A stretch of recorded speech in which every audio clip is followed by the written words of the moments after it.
in-person people. Oh, heck yeah, we need to learn how to do this. Hey, Grab, could grab you a please packet right spread out. There's the chat box. Thank you, darling. Should we sit back row in the naughty row? But I actually just see better that way with my visually challenged Hello, eyes. TV land. Well, yeah. Can they hear us? How's it going? Good. Yes, you can hear us, can't you? Yes, we can. All right. Yvette, how are you gonna take notes if you're driving? She has a photographic memory. Okay. She just listens to one thing one time and she's brilliant. So Yvette, we know you're gonna get it. Also, Yvette knows that this is recorded, so if she misses something, she can go back, right? Yvette, you're on mute. She's driving, don't distract her. She can't look at her phone. All right.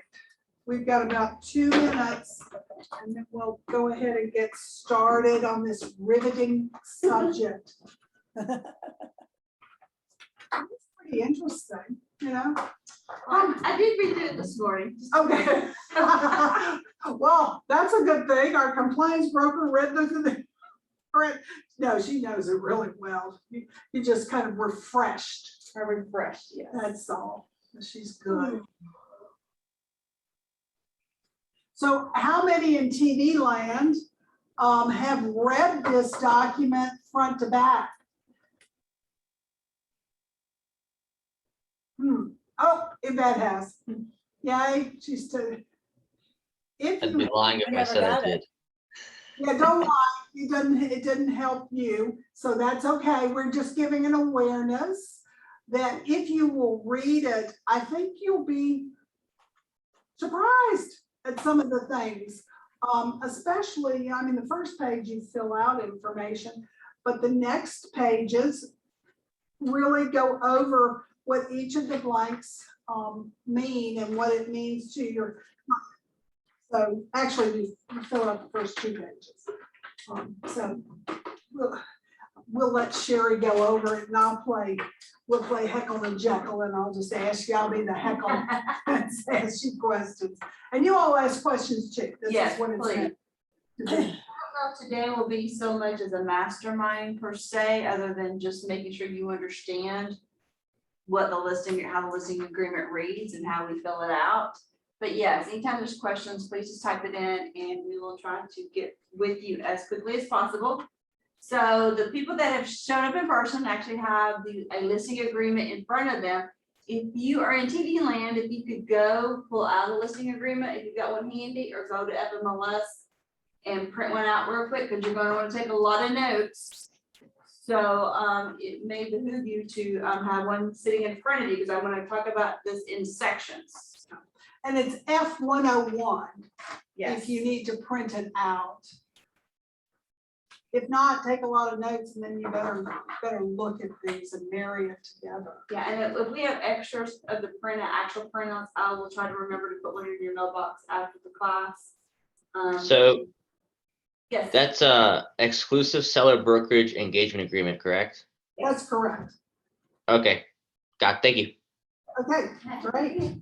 All right, Grace, you might want to grab a packet right there, and then we are going to get started. So this is your listing agreement. You're going to approach this when you're on a listing appointment. You do your whole marketing spiel, yada, yada, yada, and then, you're definitely the agent I want to list with. Great, then you're going to put off the listing agreement and go through the fine, minute details of the actual listing agreement. I don't recommend starting out your listing presentation with this, because you got to sell yourself first, Right. and then you pull this out. So, but it is so very important that you explain to your client as they are filling this out, and at the time of the listing, that they understand what they're getting into and also what you're getting into. So that's basically today what we're going to do is talk about how to explain this in talking points with your sellers. Section A1, of course, the property address right here is what you're going to fill in. 1A, 1B is the legal description. This is a great time to ask them if they've got a copy of their warranty deed or security deed. from when they purchased the property. So, and you know, a lot of times they'll go to the desk and pull out a drawer and an old file this thick and pull one out for you if they happen to have it. Yeah. If they don't happen to have it, you can always go to the county courthouse records. And pre-listing appointment, I always advise people to go to the county courthouse records and pull a warranty deed, just to make sure that you are talking to the people that actually have the right to be signing this. Because if it's a husband and wife on a warranty deed, guess what? It's a husband and wife that have to sign this. It can't just be one or the other. And you know, Sherry, let me mention, Cobb County is very cool now. If you go into Realist and you go into the tax ID, it'll take you into the county tax Oh, cool. commissioner or tax assessor's office, and you can a lot of times find the warranty deed in there, so you don't even have to go to the court. Oh, I didn't know that. Well, it's new, Oh, so it's, you know, people don't realize. But that's Cobb showing up County. today. That's awesome. Yeah, that's Cobb County, not Fulton County or DeKalb, but There's cops. So you said realist? yes. Yeah. And you'll just click on the The tax tax ID and it takes you to the tax assessor's office. And if you go down, it'll show transfer of title. And so you can pull it that way. Very cool. Yeah. If you look at the same section of A1, you've got 4 options to provide a legal description. In my opinion, number 1 is the best option. Just attach it as an exhibit. Look at option 4 there. This is if it's a condominium. So if you're listing a condominium, then you're going to check number 4 for that, because the legal description is going to read a little bit differently. And then I highlight, and you might want to highlight also those bold parentheses not to be used if it's a fee simple townhouse. Does everybody understand why or why not? Why you would not use section 4 if it's a fee simple? I would like an explanation. Excuse me? What's He it? wants to know. I would like an explanation. Does anybody know why? Well, one's a condominium. Not a condominium. Yeah. So what's the difference between a condominium and a fee simple? One, well, What you, association. So, well, no, fee simple is, fee simple is a single family, no? No, doesn't need to. Do Maybe. co-op, the co-op, one's a co-op. Ownership. It has to do with ownership. Yeah. Yes, correct. So you can have a fee simple, you can have townhouses that are fee simple. They're gonna have connected walls. They can either be condominium ownership or fee simple ownership. And if it's fee simple, you're owning out to the street and out to your boundaries. If it's a condominium ownership, as soon as you open your front door, you own a percentage of that piece of property. You don't own it all yourself. So that's basically the difference between. So if it's high rises or if it's stacked, that's pretty easy. You know, those are condos. But a lot of people automatically assume that townhouses are fee simple, and they're not. Townhouses can also be condominium ownership. So be careful about that when you're on a listing appointment. You're listing a townhouse. It could be fee simple or condominium ownership. And a lot of people I see assume that a townhouse is a condominium. That I see just the opposite. And it's not necessarily, because if they own the land that that property sits on front and back, it's fee simple. Yes. So that information will pop up when you research the warranty deed. So I made a note of that just to make sure that you use number 4 correctly. Section 2, the list price and listing period. There's been so much talk around this lately. We're not going to go into all the FMLS do's and don'ts. I just want to make sure you understand how to fill this out. So once you've done the CMA for your potential sellers and y'all have come to an agreement on a realistic sales price, that's what you're going to put right here. 2A is going to be the price at which you're going to list the property at. B is the commencement date. That is the start date of your listing agreement. That is the date that your client, that seller signs this listing agreement with you. That's the start date. And then 2C is the ending date. I wish they could call that expiration date. They used to call it expiration date. I don't know why they changed that. But that is your expiration date. That is the date that this listing agreement will expire or end. Then if you go down to 3, any questions about that so far? Okay, look at 3 is your marketing. Broker agrees to file this listing with the following multiple listing services. How many multiple listing services do we have to put our client's listing in? 3. Thank you. You get the bozo button today. Yes. Okay, well, I didn't know that until I did it. So in TV land, who can tell me the 3 listing services? You have FMLS, Georgia MLS, and then KW MLS. Got it. Correct. I was talking to an experienced agent earlier this week and they didn't realize KWLS. Yeah. I don't know how to access KW MLS, but I know we have it. Isn't there an international MLS also? International MLS, the IMLS? No, Mm-mm. no. Not that I'm aware of. KWLS. I didn't know that one. So, I guess I was talking to an agent called me earlier this week and he was like, I'm writing an offer. No, he had a listing that went under contract and he was having to go into the FMLS and MLS to change it to pending. Well, he couldn't find an agent in MLS as a selling agent. And he goes, well, doesn't she have to be in MLS? I was like, no, that's the broker's call. Which listing services your broker decides to participate in. And she must, and I just was assuming, I was like, well, she must be with a small company. Cause that you see that sometimes. And he's like, yeah, it is a small company. He goes, well, I could use this on my listing appointments, but not every brokerage puts their listings in both listing services. Absolutely. I was like, yes, and it's like, you can take it one step further and say that you've got 3 listing services that this listing is going into, and anybody outside of KW cannot say that. And he goes, oh, I didn't know that. And I was like, yes. And you know what? I'm surprised there are some which you would think fairly large companies, brokerages that don't use them. Or they charge their agents extra to use Yes. Georgia MLS. I see that a lot. So you've got an advantage. You So do have an advantage, good to yes. point out. Yes, so there, write down 3 listing services right there and make sure that is in your marketing when you are competing with other agents for your listings. 3B, just 3A talks about that the listing agreement. This is that you're going to send this listing agreement automatically to them. Guys, I've spoken to FMLS and MLS personally. They do not want your physical copy of your listing agreement. When you sit down at the computer and put your listing into the listing services, that is their acknowledgement that you have a bona fide listing agreement. Now keep it handy in case they ever call you out on it, but you do not have to physically send your listing agreement to the listing services. And then 3B, this is the one that confuses everybody. This is the date that you're going to start marketing that property to the public. So this is your marketing to the public date. It can be the same as your start date if you're going to jump right on it. Or you can, it doesn't have to be, you have a 14-day window there you can play with. So if you go on a listing appointment, listing today and they're ready for it to get on the market, you have got 24, 48. You've got 24 hours to get this into the listing service and get it out there for the public to see.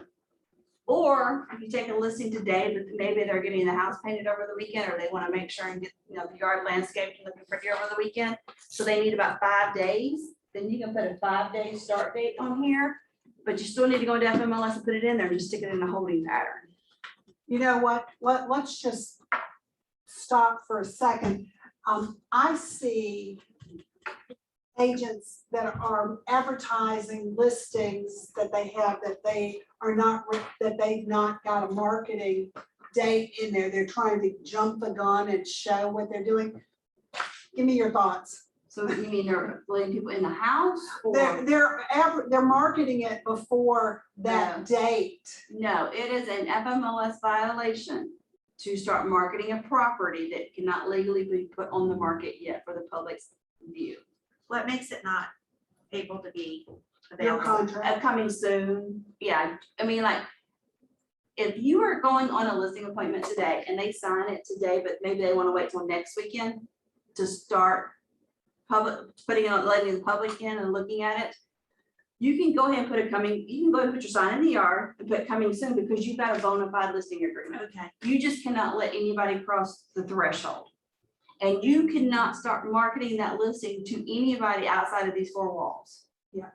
You can talk about it on our office Facebook page, and you can send out an email to the agents in our office that, hey, I've got this great listing coming. But you cannot market it to anybody else out there in social media world. And when you do start marketing it, what should be attached to their Facebook? Let's just say they're doing it on Facebook. Does it just need to say Michelle Byers is marketing this product or this listing? Or is there something else that needs to appear on your Facebook page? So any marketing, I don't care if it's print marketing, social media marketing, it does not matter. It has got to have Keller Williams Atlanta North on every page. So even on your website, if you're marketing this on your website, if I'm clicking different pages on your website, it's gonna say Keller Williams Atlanta North on every page. It's gotta have the office disclaimer that each Keller Williams office is independently owned and operated, and it's gotta have our office phone number. You can't appear as though you are a company. Right. You are not the company. We hold your license. So that's a quick way to get fined, isn't it? Yes. On all flyers, on all. Everything. Any piece of Yeah, marketing. you have all to, marketing. anything that the general public puts their eyes, ears, hands, whatever to, has to acknowledge us. Not because we are so great, we're not, but your license is here, and that way the general public can find out where you are at. Can I ask a really quick question about, I'm still confused a little bit about coming soon. So with coming soon, the only people that you tell about the coming soon is people in your office. Correct. And friends and family. No, and no friends or neighbors? family. Okay, Just so, people. Well, yeah, you can do coming soon on FMLS. Yes, you can do it on MLS, but you cannot be marketing it to anybody outside of this office. okay, so You just in can't the let them. office. But basically you can, Not in this state. okay, Some but states. basically by putting it on FMLS as a coming soon, that is your little like soft marketing, if you will. Correct. For anyone who's. But if an agent calls us, hey, I just saw this coming soon, can I get in before No, you say no? okay. Okay. Except your office. Except our, no, we So- can't cross the threshold either. Oh, good job. So people in the office can't go see it either, so it's just, you can tell them about it, but you can't go see it. I was Gotcha. told nobody could cross the threshold, but. Well, Yeah, to be, yeah. to another discussion. How about that? So what about those people that like making blind offers? Can You can make it, yes, that they can can make happen. an make offer it. without seeing it? Yes. Yeah. Yes, you can, if you are obligated to that sellers to receive all offers, whether they're blind or not. So how do you handle that? You Well- can see it on Friday morning, I'll hold your offer, I'll present it to the. No, No, it's you okay. don't ever hold it Yeah. No, no, off. I'm not hold, Yeah. bad word. Yeah. I'll accept your offer, I'll present it to my client, but you still can't let them in to see it? Correct. Correct. You can even go, I've gone under contract on the house personally, and the buyers and sellers never saw it until the husband saw it the day of inspection, the wife saw it the day of closing. Wow. So would you go and do a self tour for them?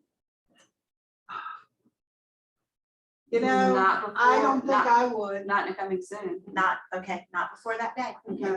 Okay, so you get your signed listing agreement. Say I sign it today. I have 48 hours, 24, 24 to put it on FMLS. correct. But within that, I put hold or pending. Well, it depends on when they want it to go live. Say they don't want it to go live till next, Then you, as Thursday. you put it in FMLS, you're putting it in the hold pattern. in the holding pattern. Yeah. But I have to, if I sign it today, put Yes. it in with 24 Yes. hours. And this happened to an agent earlier this week, and she didn't totally understand it, and honestly, I'm not sure I totally understood it either, because I don't input listings. She waited to put it in, and so when they got the listing taken, they took the listing 11 days ago. And it was supposed to go live, let's say today. Yesterday, she tried to put it in, and when it talked about your start date, she put the start date 11 days ago. But the fact that she waited those 11 days before she actually put it in FMLS, it dinged her 11 days on the market. Oh my gosh. So, I mean, and that's taking FMLS class on that to get the nuances of Not be good. when to put things in FMLS and holding and all that. So please, I encourage everybody to take an FMLS class on listing input, because they will go over all that with you. But I mean, I wouldn't have known not. I would have probably waited till it was ready for it to go live too, you know, So Sherry, she should have put it in within the 24 hours, stuck it in hold, put it in hold, or is it coming Right. soon, or whatever whatever. the identity was gonna be, Right. and then it would have been. It would not have Comes been served 11 days on the market. I have a question. Uh-huh. And then, you know, you've got section 2 that says list price and listing period. Mhm. And then you've got section 3, which is marketing. And that is the only time it says that a broker agrees to file this listing with the following multiple listing services, which isn't necessarily gonna be the same date. So only that, as the way I'm reading it, number 3, marketing is where you have that 24-hour period. Right, because it says per the guidelines of FMLS and MLS, so you've got to refer back to the FMLS's guidelines and rules based upon the marketing and the inputting of the Right. listings. So just make sure you read it carefully and you understand that there is can be 2 separate dates. Yes. Yeah. All right, flip over to the second page, commission. So, if you're at your listing appointment and the seller and you're starting to get it in the section, you cannot have this section pre-printed or filled out. You have to have this conversation with your sellers. And you know what? After you've explained how wonderful you are and the value that you provide, then at this point, you can tell your sellers that, yes, I take it 8%, 7%, 6% listing, whatever you want. It used to be 8% when I was first in the market, 8 and 7 is what we were getting. But you've already explained and you've already showed your value and your worth. And then, so you're gonna put whatever, if it's a percentage or flat fee. And then if you look at, and so that is what the seller has agreed to pay Keller Williams Realty Atlanta North for our services. Then we, as Keller Williams Realty Atlanta North, are agreeing to pay a co-op broker if they bring us a buyer, and that's how you fill out section B. That can be 3%, it can be 2.5%, it can be 4%. But that is what we have agreed, not what the seller has agreed to pay a co-op broker. That's what we as a brokerage has agreed to pay a co-op broker. So if you've taken a listing at 6% and you sell it yourself, or a buyer comes unrepresented, how much commission is Keller Williams Atlanta North receiving? 6. Yes, don't cut yourself short on that, guys. Unless you Please. say you're not gonna do Well, duration. Oh. So don't cut yourself short on that at all, because you have earned every penny of that, trust me, okay? I get a little irritated when agents start discounting their commissions right off the bat. You work hard for it. And some listings are gonna sell right away and be super easy and super quick. And some listings you're gonna carry for a month or 2 months. This market starts changing a little bit. And you're gonna earn every dime of that. You may even lose money on the transaction when it's all said and done. So don't ever cut your commission short on that. If the seller says, well, what's the going rate? What's the standard out there? What do you say? What is your response? So negotiable. I It's negotiable. I used to say my business model, my business model. You can say my office policy, you can blame it on us if you need to, until you get stronger in your scripts. You can say it's my office policy that we take 6%. But you cannot lead that seller into thinking it's the standard or that's the going rate. You cannot use those words. So yeah, if you need to throw us under the bus, feel free to do so. I had this question, somebody texted me this question this week, and I was like, oh, how appropriate. I actually need to read this. C, commission adjustment to co-oping brokers, because what would I ever put there? And I had to think about it for a minute. Have you read it? I did, and I know. So I would yeah, say- please share them, what you think it would be. Okay, have you ever looked on FMLS and it says if we show your buyer, your commission is 1%? That's where you have to disclose this, because the seller, you've told them above that you're gonna pay, let's say 3% to the co-oping broker. it has to be disclosed, and people were getting caught on that. So, And we don't allow that in this office. So what do we put? Put NA, NA. yeah. But put in it, because we don't allow you guys to do, hey, if I show your listing, I pay you 1%. it's pretty tacky. I think. Yeah, actually, Yeah. I've heard sellers say that it's tacky. It is borderline violation of RESPA. Yeah. Because if you're gonna do it for one seller, you have to do it for every seller. You can't pick and choose who you're going to do it for. And B, and I took a contracts class one time, and the attorney that was teaching it said, you have to have in special steps a laid out what percentage or what portion of that percentage, like for me to open the door, it's 0.02%. For me to spend more than an hour and a half house is this percentage. For me to get back to you is that you have to have a very detailed, if I'm going to keep if it's a 3% commission to the co-op, I'm going to keep 2 of your percent.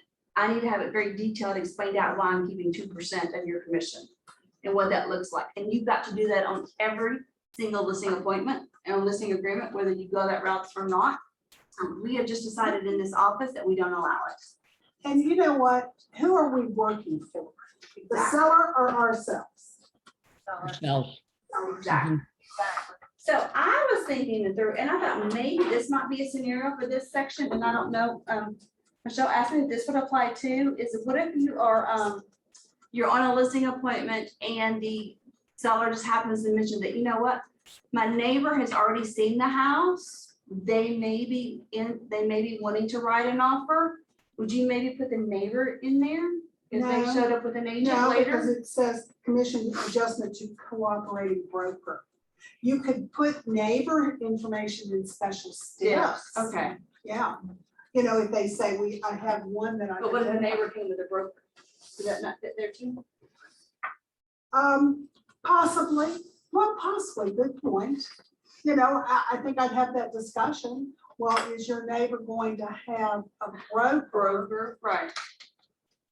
Because then it affects number 6.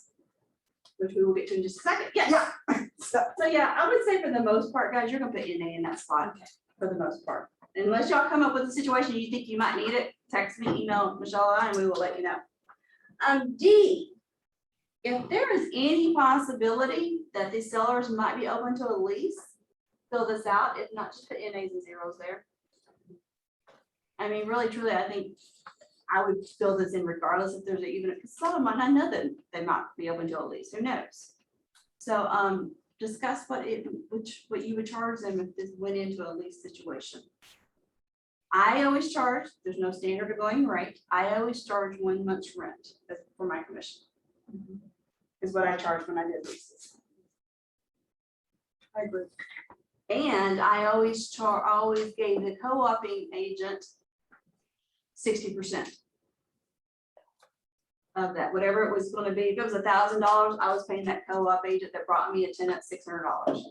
Because guess what? They're doing the work. You're not. I get so frustrated when I'm looking, and this will be at the lease class that we talk about again, my soapbox about that when we do leases next week. There was nothing more frustrating when you're showing rental properties and they're offering 10%.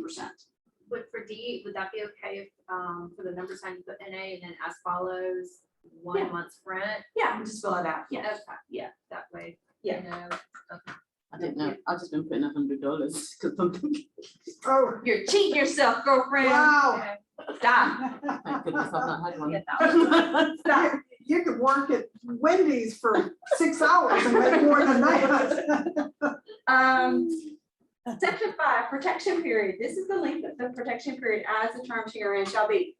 I normally see 90 days there. I've seen up to 180 days. It's whatever you and your client agree to there. It is negotiable. And we will discuss in just a second when we get to the body of the contract, we'll talk about the protection period. But I see 90 a lot. I see 180. I've seen, a year there. It's just whatever feel you get between you and your seller, y'all negotiate there. Section C is agency. I had this, this was emailed to me this week, this question. The following types of agency relationships not offered by our brokers. Who can tell me what to check right there? Dual. So, Dual. so, Dual. The only one that gets checked is sub-agency. That was my question. Oh, Agency. I've been doing that one too. isn't It's sub-agency, from my understanding, and I could be wrong in saying this, but isn't sub-agency technically like all the MLSs? We don't, Georgia does not, at least in Metro Atlanta, does not practice sub-agency. So I don't have a true and defined definition of sub-agency. Okay, My friends that are agents in Tennessee, in a small town Tennessee, they don't have buyer agency, so then it's a sub-agency. Well, and if you, as the professional agent, will print out the ABCs, a disclosure, you can read the definition for everything, so you can have a really good conversation just by reading that. So let's talk about the dual agency situation. It is not against our policy for you to practice dual agency, we just don't want you to do it. Yeah. We don't condone it, we don't like it, but there may be, just like when we talked about this in your contracts class, there may be a situation you find yourself in a dual agency situation. And if that's the case, then please give Michelle or I a call and we will walk you through how to handle it. But we don't Or like, if you should have. or yeah, or if you even should handle it. We don't like it, we don't want you to, but it's not against our policy for you to do it. So wherever you heard that, it wasn't the truth. Well, probably for me, Oh. because when I have new agents ask me, they're not equipped No, we don't want you at to, all. and we, yeah, You know what? but it's not against the broker policy. It's not- Right. It's like playing, have you ever played checkers? Any of you? Have you ever played checkers by yourself so that you're on both sides of the board? And at some point, you've got to throw half of you in to even in the game and win. Yeah. That's what I consider dual agency. You're throwing somebody in. Yes. So look at that second part where it says seller does or does not consent to broker acting in dual agency capacity. Your seller may say, no, I want you to explain agencies and the different types. And you've explained to them what dual agency means. Your client may say, hey, I don't want to be in a dual agency situation, so the seller might not allow you to be a dual agent. I used to use it on my listing presentations, and I'd say, I will not do dual agency. Yes. My interest is in you and you alone. And I did have a buyer that was working with me that wanted to buy my listing, and I actually referred them to another agent. I said, I can't represent both. We have one of our biggest agents in the office. She always, that's one of her, when she's competing with a listing, that is one thing that she checks, and she goes, you know what? She goes, I have your interest 100% up front, and I do not practice dual agency. Yeah. And that's one thing that puts her over the edge sometimes on her listing presentation, because she says that. I wish more agents would do that. Well, Well, no, you don't, so you can do it, you can beat them out, better than your competition. So, so this is a relatively new paragraph to the listing agreement back probably about a year ago. If you did find yourself in a dual agency situation, both buyer and seller on a separate piece of paper had to give you consent to be in a dual agency relationship. And nobody did that. And we were violating Bretta at the time. So I guess the Farmers Committee wised up and said, let's just put the disclaimer actually in your buyer brokerage agreement and in your listing agreement, so that your clients can decide then and there whether they agree to be in a dual agency situation if that ever arises. And so that's when they added the sentence here. So it does need to be a talking point with your clients when you're going over the listing agreement and your buyer brokerage agreement. When would you accept that? I mean, when would you be, when family members, right, or you maybe know, like an investor who's just like. you know, Only time, I thought that's when we do the contracts class, so when y'all hear me do contracts in a couple weeks, you're gonna hear the same scenario. Being a newer agent, the only time I could think of it would happen would be if, let's say that, you've got a buyer that you've been working with, you already got that buyer brokerage agreement, but you're just not finding anything right. You happen to get, you go to the listing appointment, you get this new listing, you're inputting it in, you've got the listing agreement signed, and all of a sudden the light bulb goes off. You're like, dang, this is exactly what these people have been looking for the last month. And that would be the only time I think might potentially work out. But even in that situation, being a newer agent, I would recommend giving up the buyer. And I did just that. Yeah. Because I had the light bulb went off. And so I told my buyer, I'm gonna refer you. Now I got a referral fee, so they not almost, but how do you negotiate when Yeah, it it's comes to impossible. like inspection? What do you do? Tell the seller, roll over and play dead so I can get this deal done? And then, I mean, Yeah, you know too much about each one. Right. yeah. Sherry, can I ask a question too? So if it's your listing and you're doing an open house, sorry, this is Joanna. If you're in your listing doing an open house and an unrepresented buyer comes in though, and they're like, hey, I'm not represented at all, I'll just be a customer. Can you, what are our thoughts on that? Ooh, So if a buyer comes in, they're not represented, you ask, and they want to make an offer, say, do you have representation? They're gonna say no. yep, Ask, would you like representation? And if they say yes, then you refer them to somebody. oh, If- right, No, I've bought and sold homes, 5 homes, I'm good, I know what I'm doing. Then you have them sign a customer acknowledgement and you keep them as a customer. yeah, okay. Customer, gotcha. Thank you. And then, okay, so then you would refer them out to somebody else. If they want to have representation and be exclusively represented, you refer them out. If they just want to be a customer, that's great. You're gonna have them sign a form called customer acknowledgement. And it clearly states in that form that Keller Williams does not represent you. I can't give you advice, I can't give you opinions, but I can fill in the blanks. I can put you in touch with lenders and inspectors, and I can keep us on track for a smooth closing. I just can't act in a professional manner as far as my opinion, my advice, and things of that. So you can't talk about, well, yeah, I think you can offer this price. They have to give you that and fill in the blank.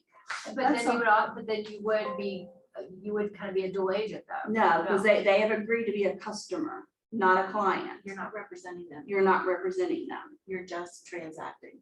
And So that it's doesn't a always go transaction. so well. Well, it's because we're agents and we like to show off how much we know. No, because I get the calls and complaints. I know you do too, but I would say probably a fourth of my calls are where we were in that situation. And now the person that was the customer feels like we have mistreated them. Right, yep. So As long as they sign that customer acknowledgement, we don't represent you, so. And then there's not a commission split, is there? And this is the only if they were in a hurry to put an offer on. That's what I'm thinking, like it was one And of they those. didn't want to lose and they want to do it right now, here and now, let me put an offer on this, I'll guess you sign can whatever. If they nudge said them that, to that's get when you represented by- would They have. treat them as a customer. Treat them as a customer, okay. Yeah, have them as a customer acknowledgement. That was my question. Sherry, question real quick. This is Allison Gale. In that instance, would we receive 3% buyer broker fee for representing them as a customer, Yeah. as well as our listing agreement fee? whatever you. Are you paying a co-op broker? No, if they're just the customer. I know. Is there a co-op broker? No, if I'm representing the listing, the seller as a client and the buyer as a customer. If the buyer's a customer, do they have an agent representing them? No, they're asking me to represent them as a customer.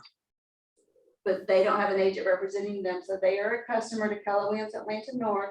And what did we say a little bit earlier about the section above that 4 about commissions? If there's not a co-op broker, who gets that 6% commission? We do. Both. There won't be a commission on the other side, because there's no agent on the Right, other so side. we keep the 6%. Because they're not your client, they're your That's customer, agreed to. you don't represent them. Right, So you get all of it, but you get it all on the list. so that's where the MA comes in. That makes sense. Yeah. You get the whole 6%, but you get it Yeah. on the listing side, you don't Right. get 3 and 3. Right. Because you're not. Right. Got it. Yeah. Got it. This makes perfect sense to me now. I love it. Thank you. I'm learning something new. Because this customer acknowledgement, yeah, that would be the right thing to do. Yeah. All right, so let's keep moving along. Section 7. If you're sitting at your listing appointment, if your seller's going through, read that, bankruptcy or divorce, seller has filed, or seller has filed for divorce, or seller has filed. That means they're in the middle of it. They're in the process. Guys, you gotta ask those sticky questions. You gotta have this conversation. Because just because they're going through a divorce and they think that one person's gonna get the house, it doesn't matter. They're both still entitled at the time. They both still gotta come to an agreement with list price. They still both have to sign this. And this agreement and any potential offers we get, it has to be disclosed, which is the next section, B, bankruptcies, divorces, potential short sales, all that has got to be disclosed to the potential buyer before you go under contract. Yep. Before you go under contract. I had an agent one time that said they did not want to disclose it in FMLS because it would put the seller at a disadvantage. Well, it put the buyer at a severe disadvantage because it had to go in front of the trustee of the bankruptcy, get the signature, and the closing that was going to be in 30 days was a 90-day closing and created a hardship, which created a complaint to the ethics. Yeah. So it's real. So, I mean, if they don't want it in FMLS, but hey, we're in the process of the divorce, that's fine, but when you get an offer, you gotta let that co-agent know, hey, just I need to let you know that sellers are in the process of getting a divorce, or we're in the process of bankruptcy, or we're in the process of trying to get a short sale. You've gotta let that know. You've got to let that co-agent know before you go under contract. So if it's a divorce and there's only one person on the deed, it's still. You still gotta disclose. I mean, the one person on the deed is the only person that has to sign this.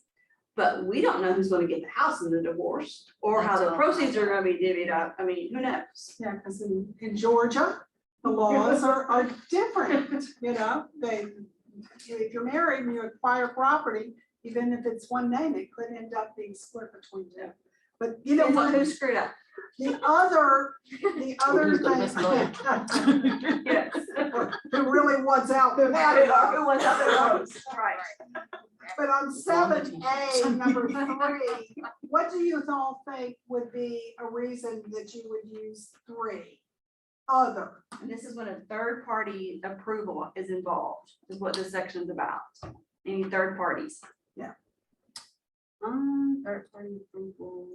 Oh, I got a good one. Maybe. This is not pre-printed. I know, I'm surprised. I'm it's gonna not- throw it in there so we don't. Yeah, What if it's going through probate? Probate. I Yeah. was gonna say that, what if Yeah. someone died Yeah. and it You're was right, willed to somebody The who's estate's in probate. disabled or in the hospital or something? because guess what? Until it really has gone through probate court, this isn't really a valid document and people have gotten out of contracts because the Just person that recently. signed it was not the court appointed. I'm Yeah. still waiting, I'm waiting on my seller to get court-appointed documents before I can list his property, and I've been waiting for like 5-6 months now. yeah. Yeah, it's But I'm not, really surprised that probate is not on here. I know. Pre-print as a pre-printed option. well, maybe because really they shouldn't be signing it until they own That's true it, too. you know? Yeah. It's not a valid contract, and I've seen it go both ways. I've seen buyers get out of it when they decided they didn't want it anymore, didn't want to wait. I've seen sellers get out of it saying, I don't have the right to sell therefore, because they knew the market was going up. All sorts of things, but you as a professional agent are gonna ask that question. So you are not wasting your time, Right. or anybody else's. And power of attorney, like if they're elderly, just Right. and power of attorney, as well as making sure that it's the original documents of the power of attorney and not all copies. So valid, Right. That's so- Yeah. yeah. Yeah, I mean, very there's, good point. there's all sorts of little things. All right, so we got about 20 more minutes, so we're gonna move right along to, just like with your contracts is divided into sections A, B, and C. A is the section you fill in the blanks. Section B explains all the blanks, and section C is all the legal mumbo jumbo. So we are now entering section B of your listing agreement. So flip over to page 3, section 2, list price and listing period. Let's talk about C, extensions, and talk about this just for a quick moment. I'm gonna try to explain this without muddying the waters too much. So you took a listing today. So today was our start date on our listing. I'm gonna keep the math, try to keep it simple. And let's say we went under contract we took a listing to, okay, back up, beep, beep, beep. We took a listing on Monday, okay? We go under contract today. So we are under contract Monday, Tuesday, Wednesday, Thursday, Friday, okay? Go under contract today. I just messed up myself again. Okay, go under contract today. They terminate, they have a 10-day due diligence, go under contract today. They have a 10-day due diligence, okay? They terminate the contract during their due diligence on that 10th day. Okay, so you were under contract for 10 days. All right, ignore the first 5 days I was talking about. We were under contract for 10 days. You have a right to extend your listing agreement, and this is the same with your buyer brokerage too, an additional 10 days from the expiration date. So any days that you're under contract and your listing agreement has not expired, you have a right to attach those days to the back end of your listing agreement or your buyer brokerage agreement. So you don't lose those 10 days of marketing. Compensate yourself. Yeah, exactly. But you've got to notify the sellers in writing that you're exercising your right as a listing agent to extend your listing agreement by those 10 days. Sellers don't have to like it and they don't have to agree to it, but you do have to notify them in writing that you're exercising your right to extend the listing agreement by those 10 days. That has And to what be done. form would you use, Sherry? There is a form for it. Oh, there's a, It's form F158, notice to extend brokerage agreement. I have it written down right there. Okay, okay. So this is when it's getting ready to just expire, not that they wanted to terminate. Like, No, this is if you're under contract. I Oh, took a okay, okay. listing, I Okay. get it under contract, but then that contract terminates. Mhm. The amount of days that you were under contract, you get to attach those days to the back Okay. end of your listing agreement Because it was to extend it out. Okay. Yes, because you lost those marketing days because you were Okay. under contract. I'm gonna play heckle and jekyll again. Okay. So would it be better to do that right after you, let's say they terminate, and that you go ahead and notify the sellers at that point? Or do you wait till the very end and go, oh no, you're not out of contract, you got another 10 days? What would you do? I don't know. I would do it sooner than I was gonna later. say, I would do it. Well, they're sooner still than later. happy with you. Yeah, I would, yeah, while they're still happy. while they with still you. remember it. Yeah. Transparency is the best. Exactly. Yes, I would do it right So, away. so watch that, Yeah, that. yeah, I would do it right away. Okay. So that's, they basically, you lost time and you're trying to buy it back. Exactly. Yeah. Not of no fault of your own. Right. And you did your job, you got them a contract. Yeah. Right. So, And I think it's cool that they've got in there that if you're under contract and due to close, that your brokerage agreement goes through the closing, not the date. So if it were August 27th, and your brokerage agreement ended August 20th, but you're due to close the 30th of August, it's still good. Didn't always used to be. yeah, didn't always use it that way. Section 3, Sorry, but Yeah. that protection, the protection period. we haven't got there yet. Hang tight. All All right, so Trying to get there. section 3, marketing. We're getting there. One complicated issue at a time. Marketing just basically just talks about what all you're gonna do to market their property. You're gonna put the sign in the yard, lot box on the property, social media. You know, this is a good time, guys, to have that conversation. You know what? There are gonna be people in your house. Can't always control, you know, who's coming in, what times they're coming in. I wish I could say we can control it 100%, but we can't. This is a good time, you know what, to start packing. Let's get the medicine bottles packed away. Let any jewelry that you don't wear on a regular basis, you know, let's go ahead and get those put in the safe or move them to another location. It's just a good time to start having those kind of conversations. So Sherry, would you just assume that they're gonna read it, or would you have that No, conversation? that's what I'm saying. Yeah. Put a star right here and have this as one of your talking points Right, during your listing presentation, when you're just going over this form. This needs to be a talking point in having that conversation with you. Because I mean, unfortunately, people cozy sometimes. B talked about the listing services, which we already talked about. There is a great, and I don't even, Kimberly hope maybe knows how to find this. There used to be a great graphic visual that said, once you put your listing in FMLS, MLS, and KWLS, all the different websites that it shot out to. And they were like little bubbles with like, realtor.com and all, Coldwell Banker and yada, yada, yada, all the different websites that their listing will be showing up on. And I always had that part of my listing presentation. I'm not sure where to put my hands on it, but Kimberly may know that. But it was a I great, might have okay, it it's a still. great visual. And you know what? Just a little sidebar. Once you put that in, go check Zillow, go check Yes. Trulia, go check Realtor.com, because you'll get a call from your client if you didn't and something's wrong in there. Now, ultimately, they may have to make that change, like with Zillow Yes.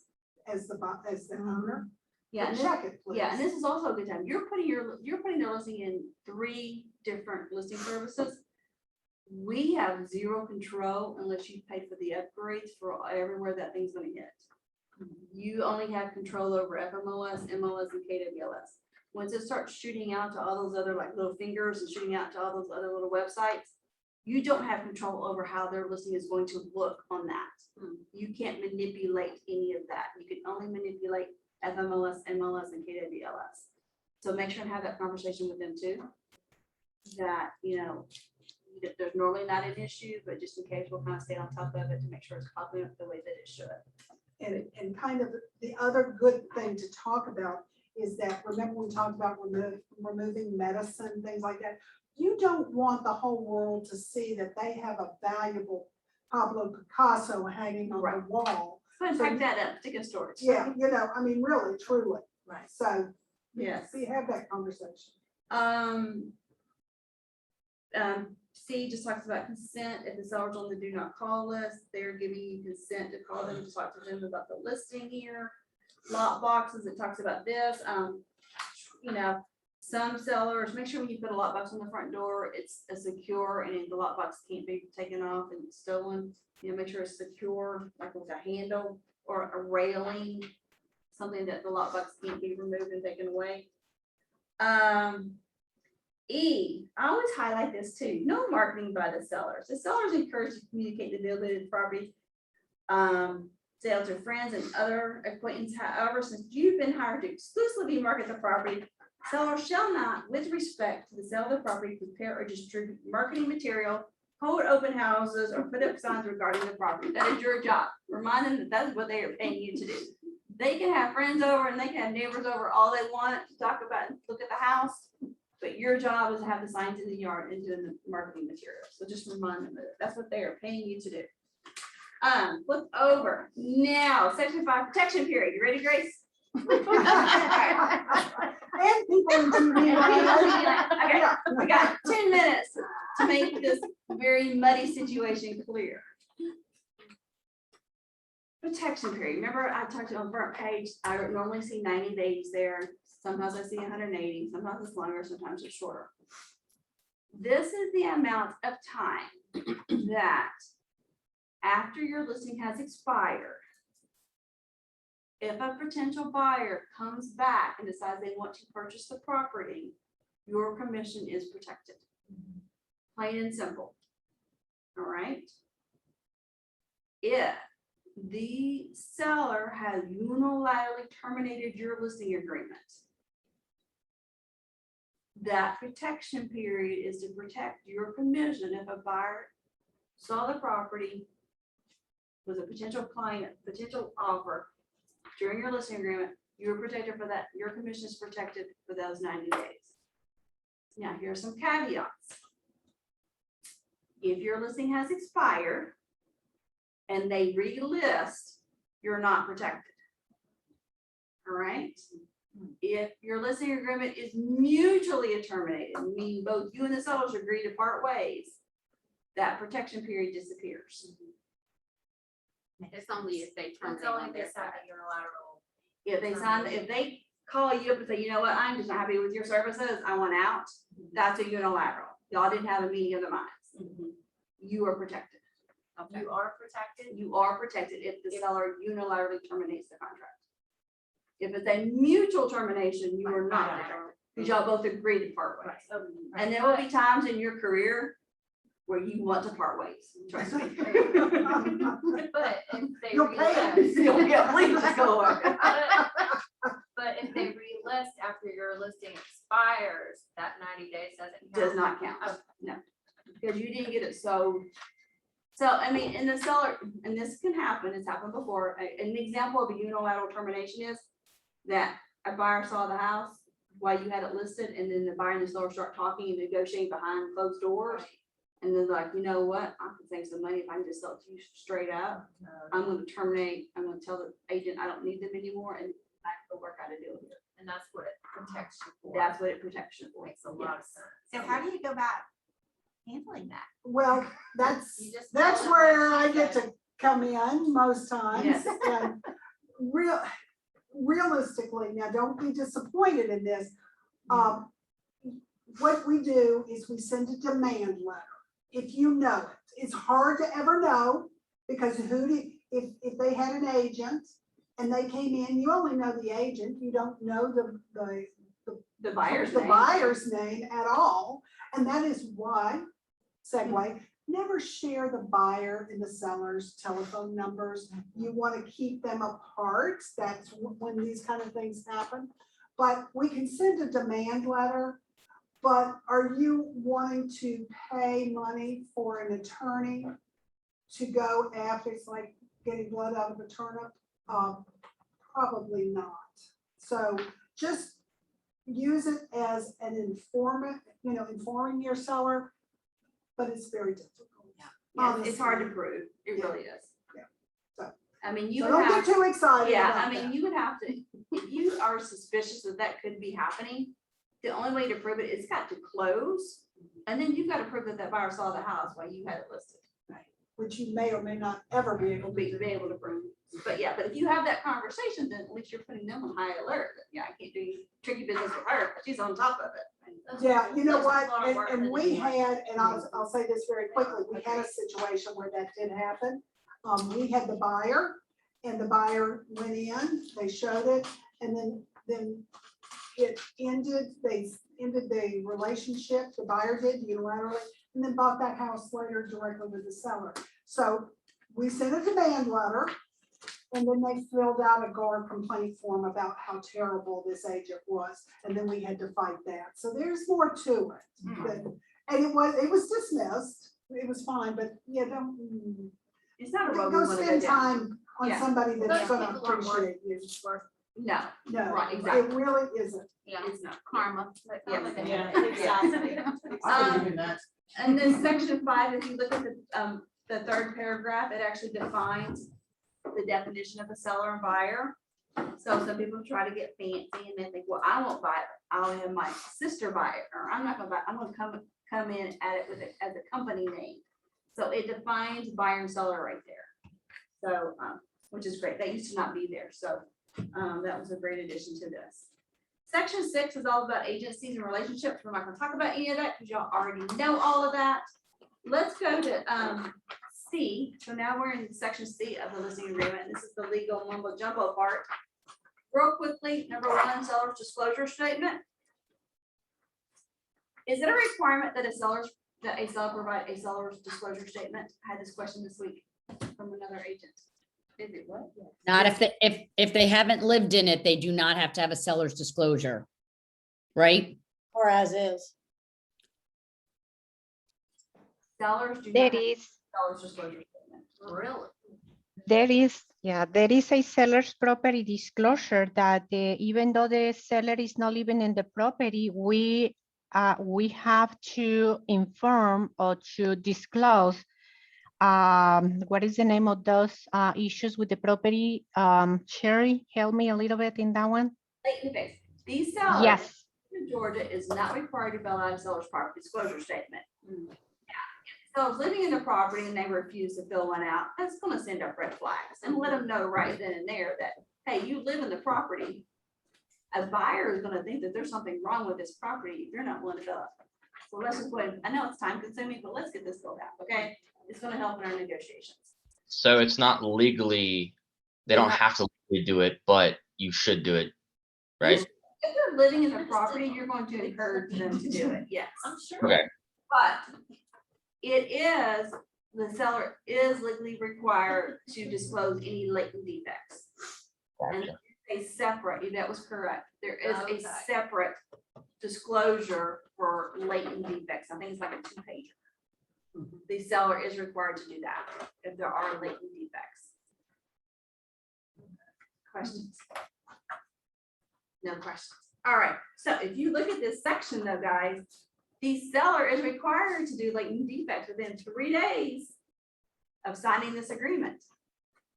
This applies to investors.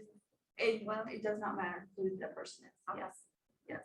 Okay, because I've had where it's been houses and they're like, oh, there's no seller's disclosures, but I didn't see. And isn't that interesting? And they should know. The flippers should know, they've just torn out walls. They know more than the, Yes. than the owners do. And the owner I'm did. like, no, I never lived there. Well, the agent I talked to was like, my, seller never lived here. There are no seller's disclosures. And I was like, so, but she should have had. If there are latent defects, Okay. then they should have disclosed it. There's not always going to be latent defects, So there wouldn't be anything if there were no, okay. so there would not be. Got it. But so if they are going to do latent defects, if they're going to fill out a seller's disclosure statement just because they want to, or if they're going to because they legally have to because there's latent defects, it has to be done within 3 days of taking the listing agreement. If the house was built prior to 1978, the lead-based exhibit needs to be filled out at the time of your listing agreement. So have them fill that out, make that part of your listing paperwork packet, because they have to fill that out right then and there, if the house was built prior to 78. And then when you go to put it into FMLS and Georgia MLS, load that document. Yes, load both of them, That way you've load as complied. much as you can. Yeah. Yeah, and if the house has got if the house is in a subdivision with the community association, go and have them fill that out too, or go at least give it to them, say, here's your homework, I'll you got a couple days and then I'm gonna get back from you. Because as much as you can put in FMLS in the document file folder, the easier things are gonna be when a buyer's agent wants to make an offer. I'm just flipping on through. Let's go to miscellaneous, section 6 on page 6. Go down to F, fair housing, guys. This is always highlight, put a star, maybe you have your client's initial beside it, but the conversation needs to be had. All right.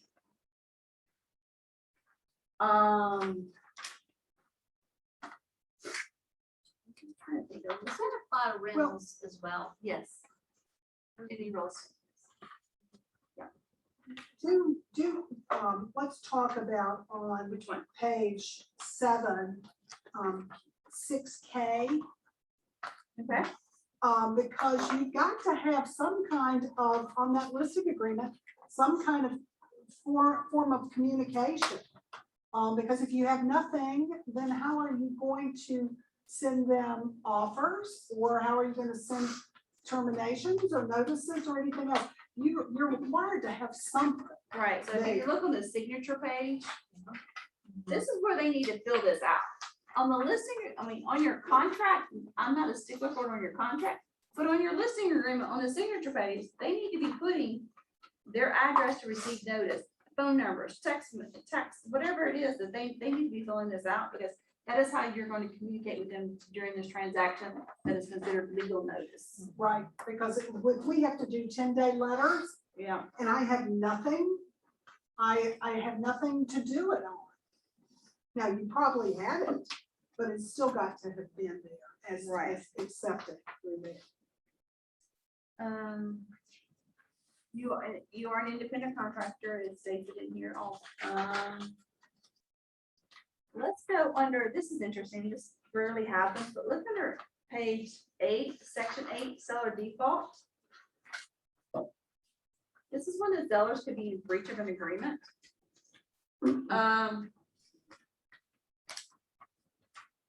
Number 4, and I love this because I don't know how many agents in the real estate world really realize this, but if you provide your seller, and it has happened here a couple times, if you present your sellers with the perfect offer, perfect meaning the sales price that they wanted, 0 contingencies, 0 closing costs being asked, closing within 30 days, perfect offer, your seller is legally required to accept it.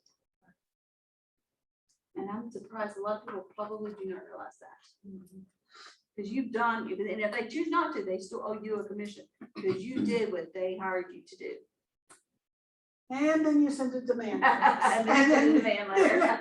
You know, yeah, I think if you have these conversations up front, then the seller doesn't say he or she didn't explain it to me, and they're more aware of what they're supposed to do as well, because they're quick to tell me what you didn't do. Right. But if you go over it, then, you know, when I refer to the contract, and I would document those conversations. Yeah. I mean, do you ever get a feel when you're talking to somebody that they're going to be a little harder to deal with? A little ornery. Yeah, well, treat everybody not that way that, you know, saying you're gonna assume that they're not going to follow the rules. We're gonna assume they are, but just document things. Yeah. And I put it in command, you know, I mean, there's all sorts of things you can do.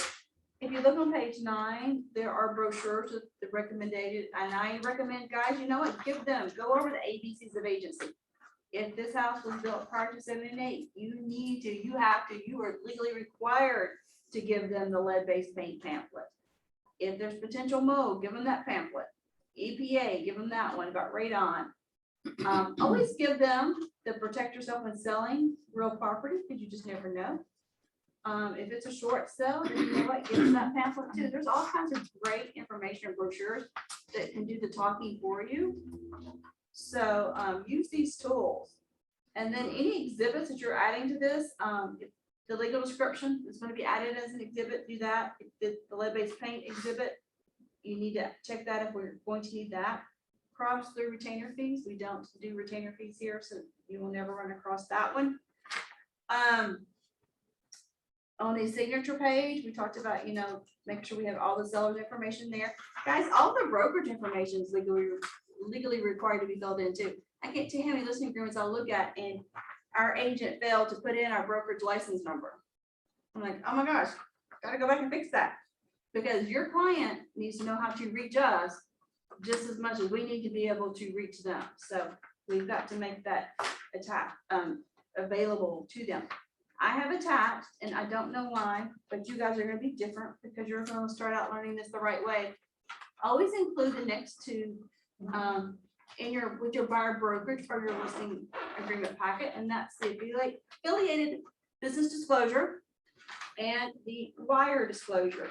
This affiliated business disclosure. The best way to explain this to your client is that, hey, you know what? Hello, it's Atlanta North. We are in business with Silverton Mortgage, Supreme Lending, and Thomas & Brown. We have a business marketing relationship with them. You're not required to use them. So if it's your listing or whatever, or if you're talking about your buyer brokerage agreement, you're not required to use these lenders. We're not required to use this attorney. But I have to, per RESPA, legally disclose to you that they pay my office money on a monthly basis. That's all this is. And if you explain it to them that way, they have no problem signing it. But if you know what, if it's the day before closing and you're wanting your paycheck or you're wanting a close approval, and I was like, nope, I can't give it to you because I don't have this yet, then they kind of put you behind the 8 ball a little bit because then you're having to go back and explain this form that could have been handled at the time of your listing appointment, super easy and super fast. Yeah, exactly. So, and then behind that is the wire disclosure. This came about before this information became pre-printed in your contracts. This basically is pre-printed in your contract now. This is just extra CYA about wires and how easily they can get messed up. Yeah. You know what? I know we are out of time. Thanks for saying, but I did want to go back to page 5. It makes mention of utility bills. Oh, yes. I'm not going to tell you why I'm bringing this up, other than the fact that when I used to go on listing appointments, I asked for a copy of their most recent utility bills. Because I would tell the other agent, I'd create a sheet, a spreadsheet. Here's the services they're using, rather than having them guess. You're the professional. Make it easy for the other agent. But if you join in on Tuesday at the sales meeting, my lessons learned is gonna tell you why this would have solved a problem. Okay? Sherry, I have a question for Sherry, if I could. Am I okay to talk? Okay, real quick, Sherry, because I'm gonna call you, unfortunately, I'm gonna be calling you in a little bit. But on the marketing form and on the wire, if your client is just renting, do you need to have them fill that out? Yeah. That's fine. No, Okay, don't know where to look. They're over there. No, we do not need it for rentals. okay, all right. Real quickly, I'm gonna go over a couple of other forms. If you wanna write these down real fast. So the one we've gone over today is the exclusive listing agreement. There is a non-exclusive listing agreement, which reads almost identical to this, with the exception that you were only protected if you bring the client, if you show the property. That doesn't mean another agent can bring a buyer too, and you might not be protected. So just keep that in mind. There is the authorization to show unlisted property. A lot of agents, majority of our agents are using this form incorrectly. The authorization to show unlisted property is only to be used if you've got a buyer and the house is not on the market. For sale by owner. Yeah, it basically, if it's a for sale, a true for sale by owner, not the for sale by owner company. If it's a true for sale by owner, then you would use that form. Like their buyers are. This is not to say, hey, I've got a seller and guess what? He doesn't want to put it on the market yet. So I'm gonna have him sign this authorization showing listed and then I get a buyer. That's the improper way to use that form. There is also an exclusive lease listing agreement. It reads very similar to this. It's just for leases. And we'll talk about that when we do the lease class, but it reads very similar to this. It's just the difference is it's for a lease versus a sale. We have the notice to extend your brokerage agreement, which we talked about a few minutes ago. And then there's form F728, the amendment to your brokerage agreement. Love this form. It can be used for lots of different reasons. It can be used for either your listing agreement or your buyer brokerage agreement. 718. 728 And it's the amendment to. brokerage agreement. So if your seller wants to change the sales price, great, you use that form for it. If you need to extend some listing periods, great, you use that form. If your seller wants to renegotiate a commission, you all decide to renegotiate some commissions, great, use that form. If your seller wants to add in a selling bonus to a co-op agent, great, use that form. That form was developed, and it's just a bunch of boxes you check. But it's an excellent form to use for any modifications to your brokerage agreements. The one pager, super cool form. Any other questions? Sherry, going back to your authorization to show unlisted property, would that be expired listings as well? Yeah, they're not back on the market, yeah. Yeah, just don't use it like it's a tricky way To to, get around from having to put your listing in FMLS. well, or I saw one and they fought it and they lost. An agent from another office went to someone and said, I've got some people, didn't identify who, and made it for a 6-month period as a way around doing an exclusive listing. And fast forward, they did not get paid because that person who wasn't identified did come back when it was listed. And then they wanted to claim that they already had the person. And just real quick, and this is probably taking listing agreements 201 versus 101 today. And the only reason why this is happening and the only reason why this is a problem is because of the market we are in right now. If you've got a seller who wants to list a property and there's already a buyer in place somehow, you can have them sign the non-exclusive listing agreement, which reads, like I said, it reads almost identical to this. And that would eliminate you having to put it in FMLS. If you sign the exclusive, it has to be put in FMLS. And that would be only if you already knew there was a buyer for it. I mean, let's say that your neighbor called you and said, hey, you know what? I've got somebody that wants to buy my house. We were talking on the golf course and they want to buy my house, but I really want you to represent me. Have them sign the non-exclusive. So that way you can legally represent them, but you're not required to put it in FMLS. That way they don't have a bunch of people coming over to look at it. Right. Yeah. But that's the only, I mean, that would be the only reasons why you would use that. I actually used it when I was brand new in the business and I wasn't really good on my scripts yet. I was prospecting FSBOs. I would have, that would be part of I would go on my FSBO appointment. It's like, you know what, let's try this for 2 weeks. You know, you can still market your house to whoever you want. You get a buyer, great. But I'm gonna start marketing it and then we convert it over to an exclusive in 2 weeks. So that was kind of a tactic I used to get my foot into the door of a FSBO. So. Did you ever put in special steps that if they sold it to someone else and you got to pull it out of FMLS? Well, you can't put non-exclusive in FMLS. Okay. Exclusive, Okay, I see what FMLS you're will saying. not accept non-exclusive listings. Got it. Okay. Yeah. All right. But it gave me, I could. But you're marketing. But it I in a was doing open different way. houses, Gotcha. I put a sign in the yard, I was doing open houses, I was marketing to the neighborhood. And then we converted it in 2 weeks, they would let me convert it over to an exclusive. It's a little tactic I tried to use. And then you use the amendment to brokerage agreement for that, to change it. You could, yeah. You could. I have questions, but I'm probably just gonna come. Okay. Things, because they're So kind of not related. I have a question. I have a question. So with the non-exclusive listing agreement, if I offer this to a FSBO, I can't put his listing into FMLS, right? No. Okay, so I can do all other marketing on social media with the yard sign, open house, The open house, yes. except FMLS. Okay, thank you. All right, guys. All right. Just one little quick caveat, just be careful though.